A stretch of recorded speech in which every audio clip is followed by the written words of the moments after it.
Buenas noches. Yo voy a ceñir mi intervención a 4 contenidos concretos. El primero es el porqué de este libro.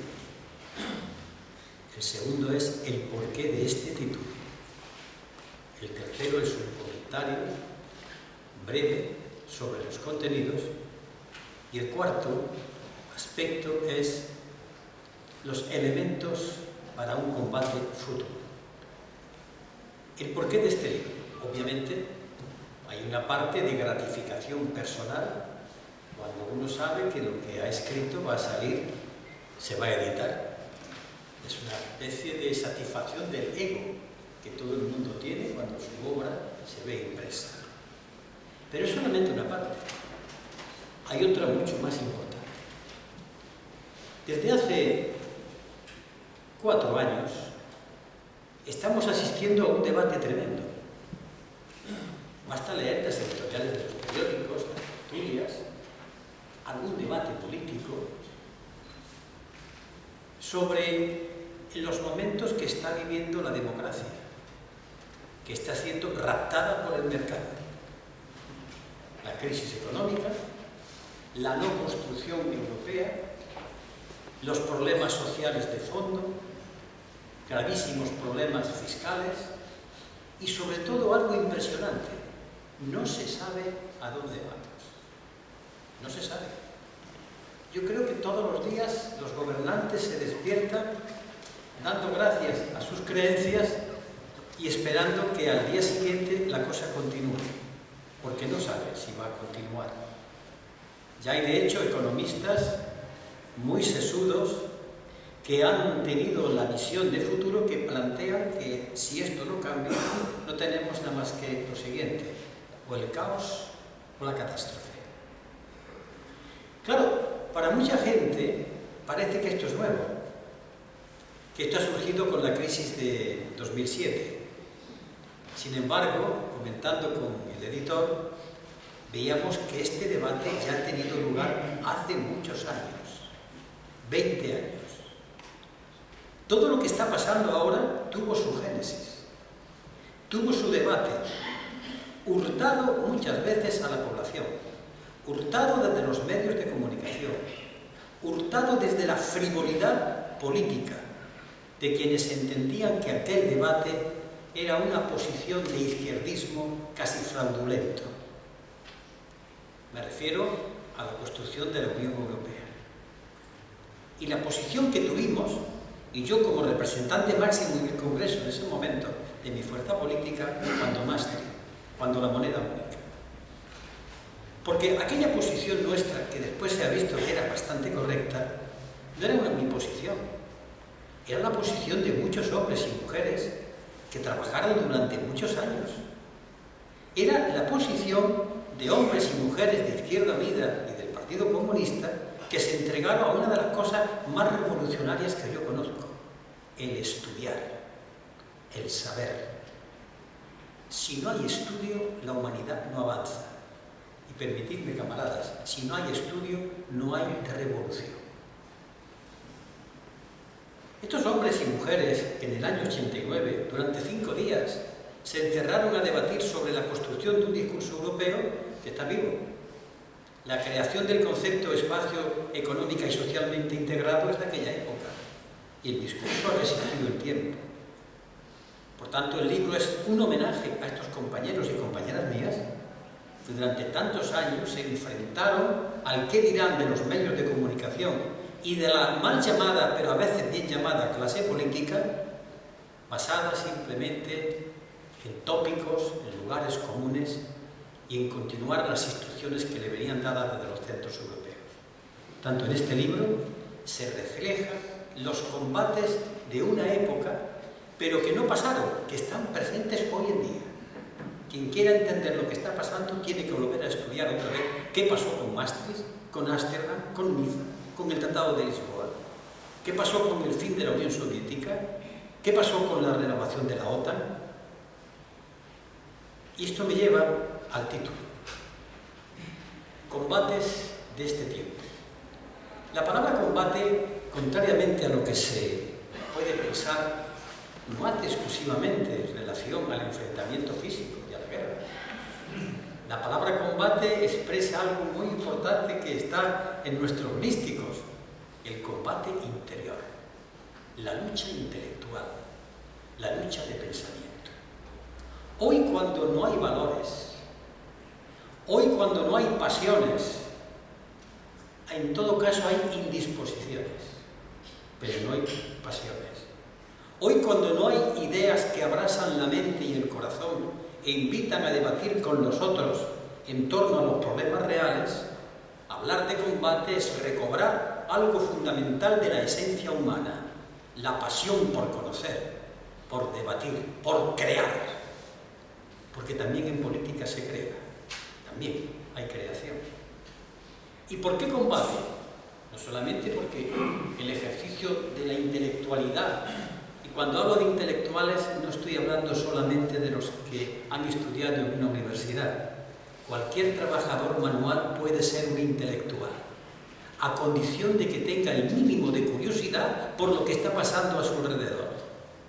Y cualquiera que haya estudiado y no venga más que con las anteojeras de su propia especialidad, a veces suele ser un berzas, universitario, pero un berzas. Yo cogí el título en mi vida, que al final, en el que yo digo a modo de epílogo, me atrevo a confesar algo de mi vida, muy poco, porque soy bastante pudoroso con mi vida privada. Yo siempre he sentido una pasión por 4 asignaturas: las matemáticas, la física, la filosofía y la historia. Cuando empecé a estar cercano a la militancia en el Partido Comunista, estuve entonces en una asamblea que se llamó CRAS, en fin, cosas de la extrema izquierda en los años 60, empecé a sentir la necesidad de combatir políticamente contra algo que a mí no me gustaba. Entonces tenía, por una parte, la docencia, que me gusta, me ha gustado siempre, pero por otra parte el combate. Y cayó en mis manos un libro magistral. Se llama Combates por la Historia, de Lucien Febvre, uno de los padres de la historiografía mundial, francés, marxista, creador y fundador de la revista Annales, padre de muchos historiadores, padre de los historiadores que se formaron bajo la férula de Jaume Vicent Vives, catedrático de Historia de Barcelona. Por eso yo fui a estudiar Historia a Barcelona, porque estaban estos hombres que venían de la revista Annales. Y el combate por la historia, ¿por qué? Porque no hay país que pueda entender el presente si no conoce el pasado. Contrariamente a lo que se piensa, la historia no es el estudio del pasado por el pasado, eso puede ser la erudición. Pero la historia es el conocimiento del hoy, a través de dónde venimos. Y tiene un método científico. Implica la estadística, las ciencias auxiliares, la reflexión, la creación de cómo uno cree que han ocurrido las cosas, sin forzar los datos, porque es volver a crear una situación, hacerla inteligible a la gente, que sepa en dónde estamos. Por eso se llama combates de este tiempo. Y los combates de este tiempo acabo de describirlos rápidamente. Los contenidos. Hay de todo, pero los editores han creído, y me parece que han tenido acierto, que el libro se abra con el discurso fúnebre antepasional. Un recién llegado secretario general del partido, elegido en contra de su voluntad, todo hay que decirlo, que despachaba entonces con pasionaria cuando terminaba cada comité central. Yo me veía con la presidenta, hasta que la presidenta ya no tuvo facultades mentales, yo me veía con ella. Y estaba hablando con un mito. Eso de despachar con un mito, eso tiene una importancia tremenda y causa un respeto impresionante. Y aquella mujer, cuando muere, estamos los dirigentes custodiando el féretro, está expuesto a la gente, y vi pasar de lo más extraño que he visto nunca. Normal que la gente se pasase ante el cadáver de pasionario y levantase el puño. Pero vi a gente ponerse de rodillas y santiguarse y después levantar el puño. Vi de todo. Y aquello me impresionó, y cuando el partido me encarga a su secretario general que haga el discurso fúnebre, eso lo redacté yo. Y tengo que decir, es un discurso del que me siento orgulloso. Porque no solamente está la visión política del secretario general, está también la del militante, la del ser humano. Por eso el discurso termina: descansa, presidenta, duerme, Madre Dolores. Porque hay algo más. Porque estamos ante un mito y ante una cosa muy importante. Cuando los pueblos, más que un mito, estábamos ante una dirigente impresionante. Cuando los pueblos eligen a sus dirigentes y los elevan al podio, es que los pueblos quieren combatir. Por eso ahora no hay dirigentes, hay líderes. Porque no siente la gente necesidad de combatir. Cuando se necesita y se quiere combatir, se elige a los mejores capitanes para que conduzcan a la victoria o a la derrota, pero la lucha al combate. Cuando no se quiere combatir, no hay nada más que lo que marcan los 40 principales o la moda que hace cualquiera y dura 3 días. Termina el libro con algo que apareció de pronto en la red, que yo no lo sabía, que es una intervención que tuvimos Saramago y yo en Cáceres hace 12 años, en donde en una noche mágica, y digo mágica por muchas razones, empezamos a decir lo que iba a pasar, y a pasar. ¿Por qué? Porque olvidándonos incluso de la pertenencia política, dejamos salir nuestras ideas y entramos en lo que se llama en política el discurso profético. El discurso profético es ni más ni menos que ver lo que va a ocurrir y decir: pero no estáis viendo que va a ocurrir. El predominio de los mercados, el falseamiento de la democracia, el miedo ante el futuro que va a ocurrir, y así termina el libro. ¿Y qué hay en medio? En medio hay textos que tienen distintos orígenes.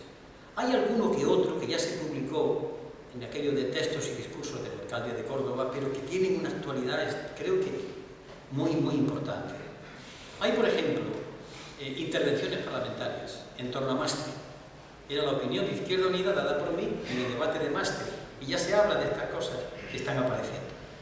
Hay intervenciones parlamentarias ante Kofi Annan, que llega a España, va al Congreso de los Diputados, y yo tengo que plantearle ante él cuál es nuestra opinión de la guerra de Yugoslavia y decirle con mucho respeto que la ONU no es una organización plenamente democrática. Y aquel hombre que reconoce delante de los diputados, porque no permitieron que entrasen las cámaras y los micrófonos de la televisión, ni se emitió en circuito cerrado, reconoce que la invasión de Yugoslavia hecha por la OTAN es totalmente ilegal. Eso está en el diario de sesiones. Hay también otras intervenciones parlamentarias, pero siempre hemos escogido, de un total primero de 2.500 textos, yo mismo les presenté unos 600, o sea que quedan por ahí muchos textos todavía. Después están cartas a Felipe González y a José María Aznar. Yo cultivo mucho el género epistolar, porque la carta es como si estuviese hablando con el personaje. Eso al texto le da fluidez, le da facilidad, le da hasta incluso cierta elegancia, porque acerca, hace que la gente al leer la carta es como dos personas que están hablando. El género epistolar a mí me parece que es muy importante por eso. Hay también, durante 5 años o 6, yo he escrito un artículo semanal en la revista La Clave que dirigía José Luis Balbín.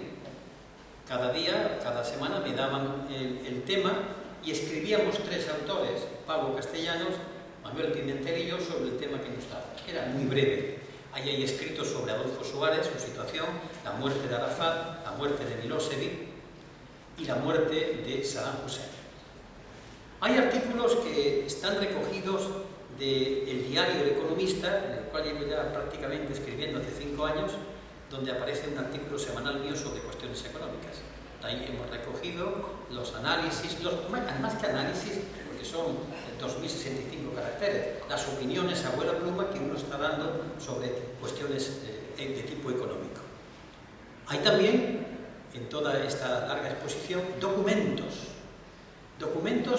en los que uno habla del Partido Comunista de España y de Izquierda Unida, porque han sido publicados también en el Mundo Obrero, porque hay artículos publicados en el Mundo Obrero, donde tengo que decir que soy bastante crítico y me lo publican. Yo quisiera este ejemplo dado por el PC que se aplicase en otras familias. Me publican todo, a pesar de que soy terriblemente crítico, pero claro, yo aprendí en ese partido que la crítica forma parte consustancial de una organización política. Digo que hay artículos que hablan del despliegue del comunismo y de las propuestas de refundación de Izquierda Unida. Es una vieja cuestión que espero que algún día podamos llegar a debatirla.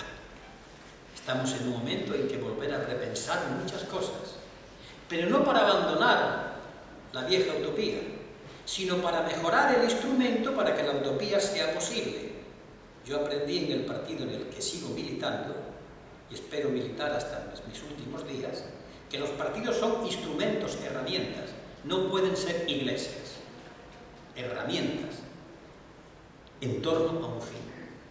¿Qué fin? En los textos yo planteo el tema de los derechos humanos, o también la cuestión de la República. Llevo muchos años hablando de la cuestión de la República porque me temo que la República para muchos de nosotros sea simplemente quitar al rey Juan Carlos y poner no sé quién. Yo eso no me apunto, me borro. Prefiero gastar ese tiempo jugar al dominó, que es una pasión. Pero si la República es quitar al rey y no saber qué vamos a poner, que me borren de esa República. La República es una concepción del mundo, de la sociedad, de la democracia, de la participación.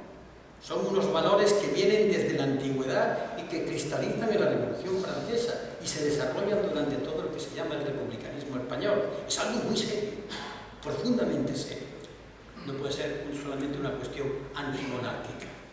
Se refleja en lo que aquí se ha cogido. En fin, estos son un breve repaso a los contenidos de este libro.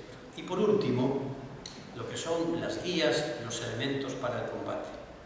Yo me defino como combatiente porque creo que hoy la lucha de ideas sigue siendo básica. La lucha de ideas y el estudiar. No hay transformación sin ciencia. La ciencia es una herramienta de primer orden. Cuando alguien reniega de la ciencia, del conocimiento y del estudio, está haciendo traición a la humanidad. Y no digamos de aquellos hombres y mujeres que dicen militar en la izquierda y que reniegan del saber. Sepan que están traicionando a la izquierda.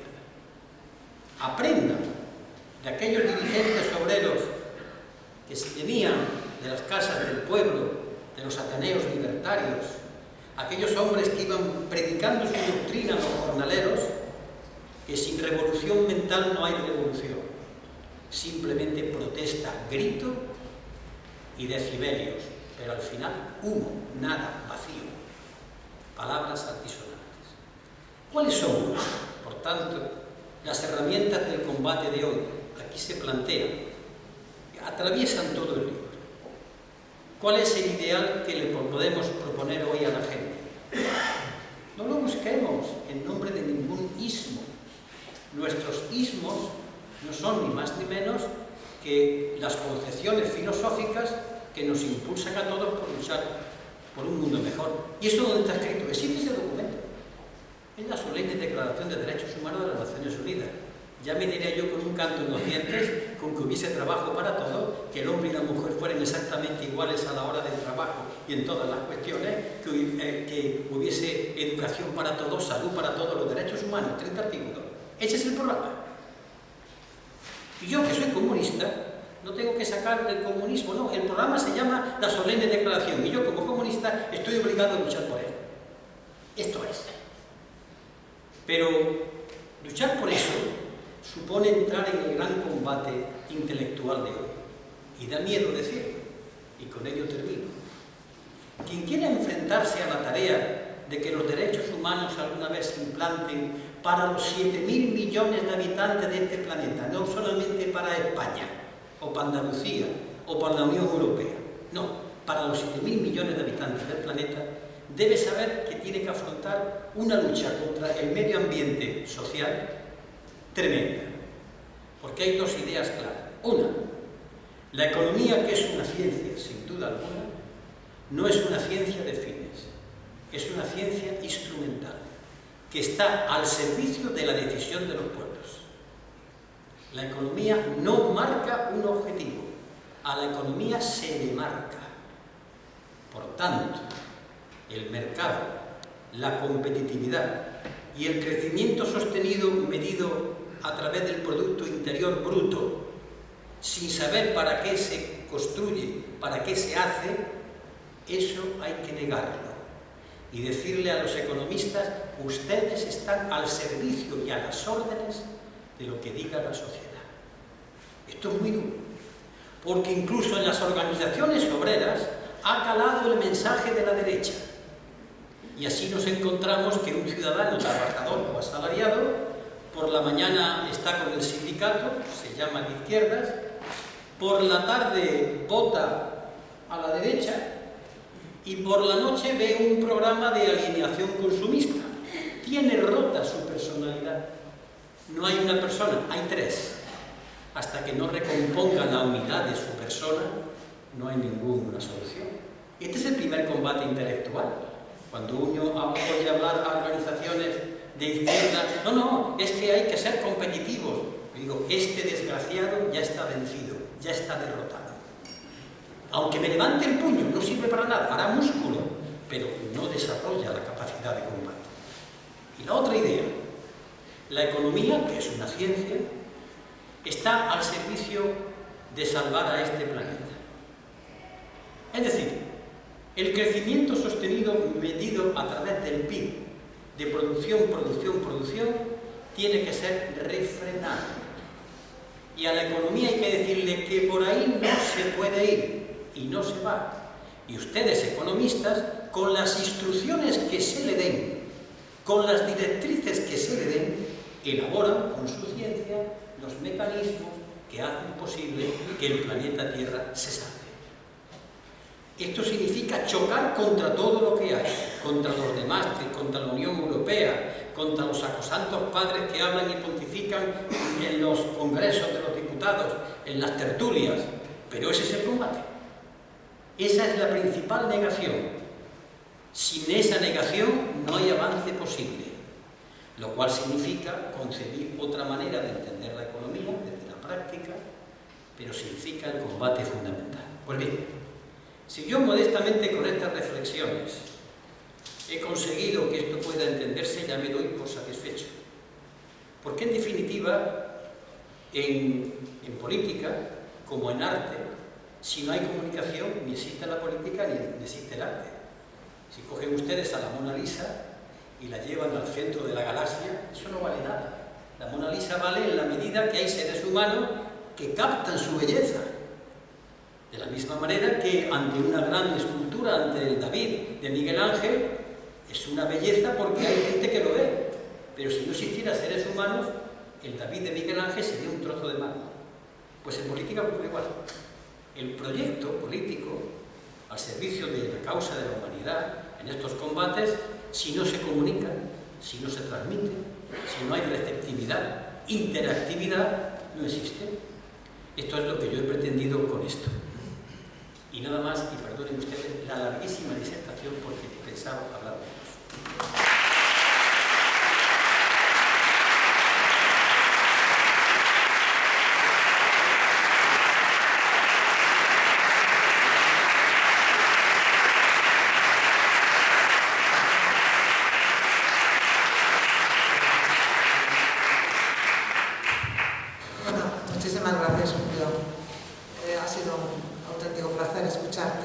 Bueno, tenemos tiempo, todavía quedan unos cuantos minutos, bastantes minutos, para abrir un turno de intervenciones. Y a mí, si me lo permitís, me gustaría hacerte una pregunta. Después de escucharte, está claro que tú eres un protagonista, ¿no? Protagonista de la historia. Has sido y lo sigues siendo un protagonista real, ¿no? Me estabas contando todas esas cosas de la muerte de la pasionaria, en fin, las cartas a Felipe González, todas las cosas que estuviste relatando hasta ahora. Pues claro, yo estaba pensando, yo todo eso lo viví, pero claro, lo viví desde los medios de comunicación, lo viví, bueno, pues eso era la historia que estaba viendo en España en ese momento, ¿no? La realidad. Entonces, mi pregunta es, ¿considerarías tu libro, o podría leerse tu libro como un libro de historia? ¿O lo considerarías más bien un tratado, un ensayo sobre pero podría considerarse, es decir, porque lo que se encierra aquí dentro a través de tus reflexiones es un poco la historia hecha realidad, es decir, el protagonista de la historia que cuenta acontecimientos históricos. Entonces, desde ese punto de vista y con la definición de historia que has comentado, que es la real, ¿no? Es decir, es el presente, la interpretación del presente a través de los hechos del pasado. ¿Podríamos considerar tu libro, o tú considerarías como autor un libro como un libro de historia? El doctor Cuenca Toribio, que ha sido decano de historia, fue profesor mío en la Universidad de Barcelona. Y me comentaba entonces que la historia es una herramienta fundamental, lo he dicho antes, ¿no?, para conocer el presente. Y es un libro de historia. No hay nada que no esté en la historia. Ustedes mismos y yo. Imagínense que yo ahora les quito de su mente su historia. Se olvidan de sus padres, de sus hijos, de sus mujeres, de sus maridos, de todo lo que han vivido ahora. ¿Ustedes qué son? Zombies, muertos vivientes, somas, cuerpos. Somos historia. En estos momentos en nosotros está actualizado todo el pasado y hablemos en función de esa historia. Esto es historia, pero historia entendida así, entendida como presente. Por eso yo a veces suelo ser duro con aquellos que entienden la historia como un cuento que se le cuenta a los niños. Que va, la historia es un instrumento de combate. Por ejemplo, y lo digo para mis camaradas y compañeros, el Manifiesto Comunista es un enorme libro de historia, porque narra, cuando habla de la lucha de clases, todo lo que ha ocurrido en la humanidad. Y entonces lo hacemos, lo visualizamos. Eso que tú escuchabas en aquellos momentos sobre Maastricht era un debate de nuestra época, pero hubo otro que pasó desapercibido que voy a contar porque figura aquí. Sí, hubo otro. Todos ustedes recordarán, lo veo por la edad, supongo, que en el año 86 hubo una votación sobre el tema de la OTAN, el referéndum sobre la OTAN. El pueblo español dijo que sí, pero con 3 condiciones. Pasaron los tiempos, cayó el muro de Berlín, cayó la Unión Soviética, es decir, que no había ninguna razón para mantener la OTAN, puesto que desapareció el Pacto de Varsovia, el supuesto enemigo. Pues bien, en el año 99 la OTAN se vuelve a refundar y en sus estatutos decía que solamente podía actuar la OTAN defendiendo la frontera de los países miembros. En ese momento la OTAN se refunda sobre la base de que podía intervenir en cualquier parte del planeta. Pues bien, esto va al Congreso de los Diputados y entonces un parlamentario dice: señores, que ha habido un referéndum del pueblo español, que esta es otra OTAN. ¿Qué pasó? Que sus señorías callaron y tragaron, como tragaron los medios de comunicación. Eso es historia. Pero hoy en día, cuando se ha invadido Libia de una manera un tanto extraña, esa es la historia. De aquellos polvos vienen estos polvos.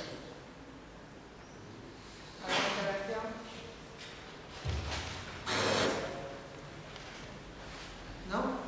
¿Nadie quiere preguntar nada, comentar algo? Bueno, pues sí, aquí Fernando. Sí, buenas tardes. Soy de Doña Mencía y... ¿Cómo ha dicho? De Doña Mencía. Ah, de Doña Mencía, sí, sí.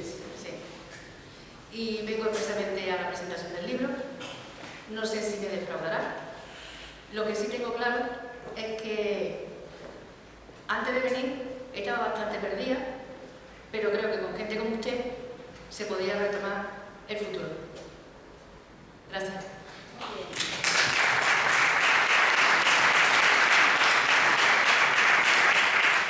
Eso es muy halagador, pero me da miedo. Me da miedo, sí, porque con gente como yo, con otras gentes, con gente como yo, solo no se va a ningún sitio. Puede servir el ejemplo, sin la mitificación. Puede servir, siempre que ese ejemplo sirva para empezar a combatir ya. En el fondo hay algo, los libros sagrados son muy interesantes de leer, La Biblia, yo recomiendo que se lea la Biblia, es muy interesante. Y lo decía yo ayer noche en una conferencia. Hay algo que cultivar, lo malo que viene del ángel maldito, del ángel rebelde, de Lucifer. Cuando dice non serviam, lo decía yo anoche, no me da la gana de decir que sí ante lo que está ocurriendo. Pero yo me encuentro que hoy no hay capacidad de decir non serviam. No me da la gana de decir que no. ¿Han visto ustedes cómo los gobernantes europeos tragan los dictados que vienen de la banca? ¿Cómo ya la banca no se fía de los gobernantes y pone a sus hombres directamente presidiendo el gobierno italiano, presidiendo el gobierno griego, presidiendo el Banco Central Europeo?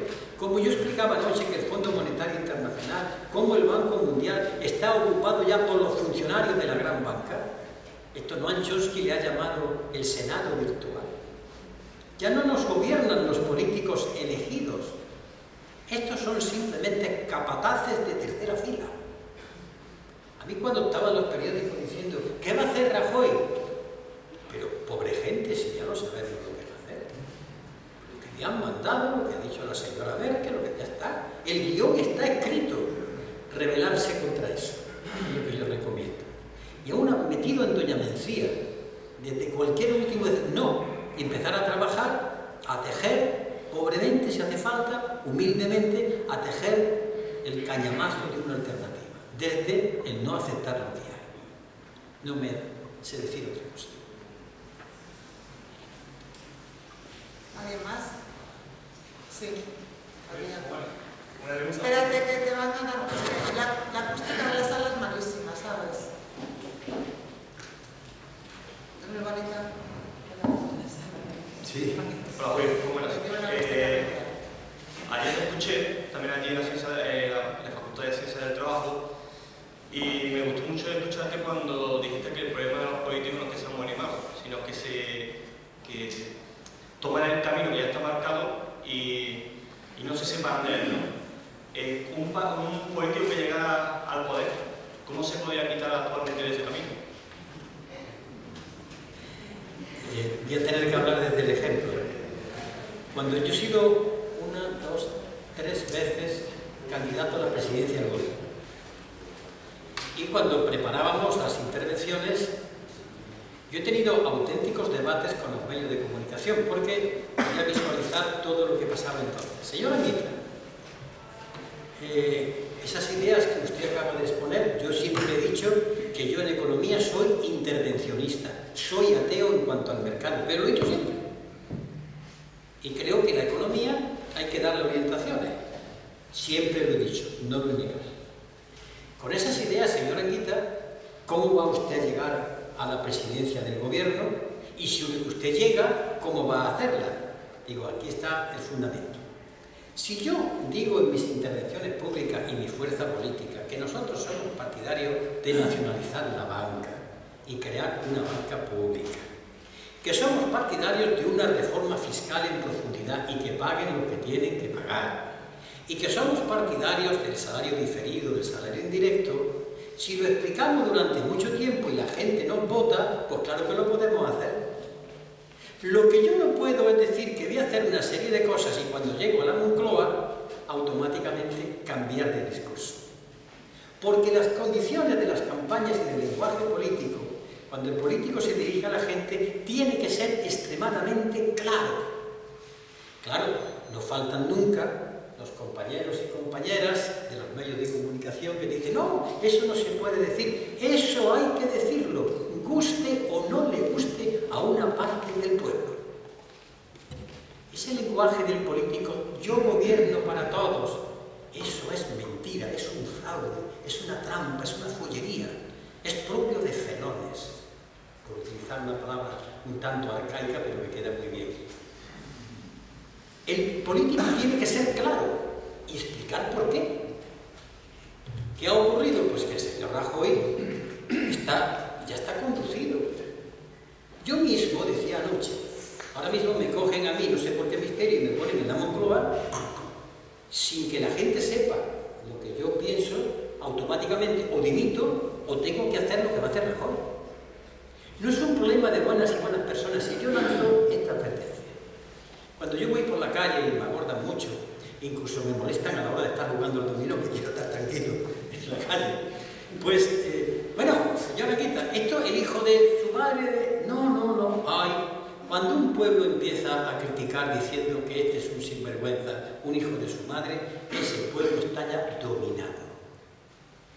Son todos excelentes personas. El problema